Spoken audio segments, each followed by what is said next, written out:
मी आमदारांना कुठले सल्ला नाही दिला, तर मी एक विनंती केलेली आहे, की गोरगरिबाच्या मतं गोरगरिबाने तुम्हाला देऊन तुमचा सन्मान वाढेला आहे. तर तुमच्या सरकारनं मराठवाड्यातला हैदराबादचा जी-आर काढलेला आहे. त्या जी-आर प्रमाणे कुणबी प्रमाणपत्र का वितरित केले जात नाहीत, ही जॉब विचारण्याची गरज आमदारांना आहे.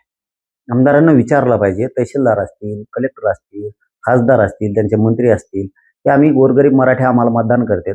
गोरगरीब मराठ्यांसाठी आम्ही जे-आर काढलाय. त्याचे कुणबी प्रमाणपत्र जे-आर प्रमाण वाटप करा. कारण हैदराबादच्या गॅझेटियरनुसार मराठवाड्यातला सगळा मराठा हा कुणबी आहे. मग जर जे-आर काढलाय, तर मग हे विचारायचं कोणी? आमदारांना नुसते मतच घ्यायचे का आमचे? आमच्या पोरांचे आता शिक्षण आहेत, भरत्या आहेत मोठमोठाल्या. मग याच्यात जायचं नाही का पोरांनी? मग ते जे-आर काढून उपयोग काय? आमदार काय करतायत?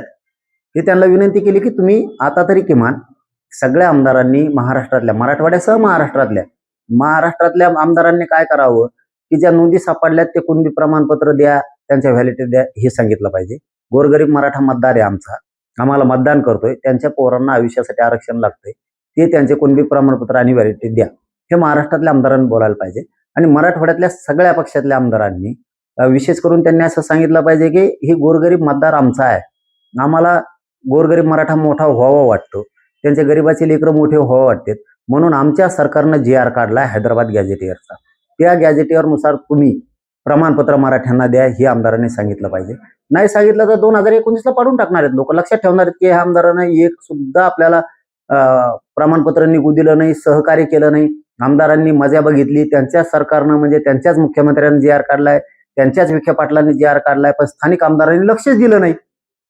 मग ही रोज मराठ्यांचं त्यांच्यावर येणार आहे.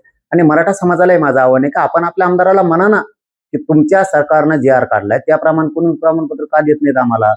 तुम्ही गोडीनं बोला. तुमच्याच पक्षात जर आमदार असेल तर त्या मराठ्यांनी आपण आपल्या आमदाराला जाऊन म्हणा, साहेब आपलं सरकार आहे, तुम्ही आमचे आमदार आहेत, आम्ही तुम्हाला मतदान केलंय, आमचे पोरं पुरी मोठे होणार आहेत, नोकऱ्यात जाणार आहेत, शिक्षणात जाणार आहेत, तुम्ही जे-आर काढलाय, मग तुमचं श्रेय तुम्हाला मिळालंच पाहिजे.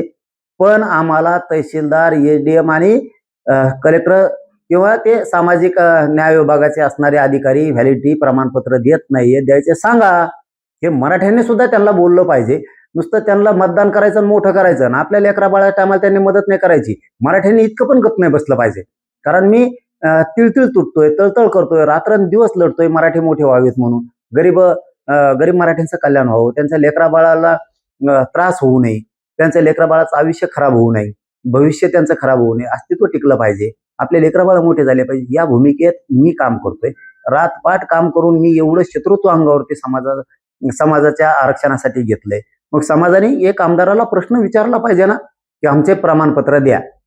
त्यांनी नाही दिले तर मी आहेच, परंतु आपली सुद्धा समाजाची जबाबदारी की मी इतकं टोकाचं लढतो, इतका टोकाचा प्रयत्न करतोय. समाजावरती कसलं संकट आलं तरी मी रात्रीत धावून जातोय. मग समाजाने सुद्धा तितकं बारीक लक्ष ठेवलं पाहिजे. उलट हे मलाच संपवायला निघालेत. सरकारमधले काही विरोधातले, काही आपलेच, काही दुसरे. मग समाजाने यावेळेस बळ दिलं पाहिजे. समाजानं ताकदीनं सामोरं गेलं पाहिजे सगळ्या गोष्टीला, की आम्ही आमच्या लेकरा बाळासाठी लढतोय, तुम्हाला बदनामीच्या पलीकडे काही आलं नाही. आणि यांना खरं सांगतो, मला आयुष्यात काही आलं नाही. फक्त बदनामी, एखादा शब्द धरायचा, एखाद्या बाईटमधला मीडियातल्या किंवा कुठं भाषणात बोललेलं, आणि तेवढेलंच फक्त यांचं दुकानदारी चालवायची, एवढंच काम केलंय. खोटं बोलून पैसे कधी कमवू नये. कारण ते खोटं बोलून कमविलेले पैसे आणि त्या पैशातून, त्या खोट्या बोललेल्या पैशातून आपल्या लेकराला अन्न खाऊ घालू नये. कारण ते खोटं बोलून कमविलेले पैसे, अन्न सुद्धा आपण त्या खोट्या पैशातूनच लेकराला खाऊ घालणार आहे. आपल्या समाजाच्या लेकरासाठी आपण झटलं पाहिजे. दुसऱ्याच्या सुख समाधानासाठी आपण आपल्या जातीला बदनाम कधी करू नये. आपल्याला जेवढं काम करता येईल तेवढं करावं. नाही करता आलं तर आपण किमान बदनाम तरी करू नये, समाजाचं वाटोळं तरी करू नये. आणि माझे तर नुसते रोज षड्यंत्र चालू आहेत बदनामीचे. रोज कोणी ना कोणी तर उठतंय. सोशल मीडियात आहेच.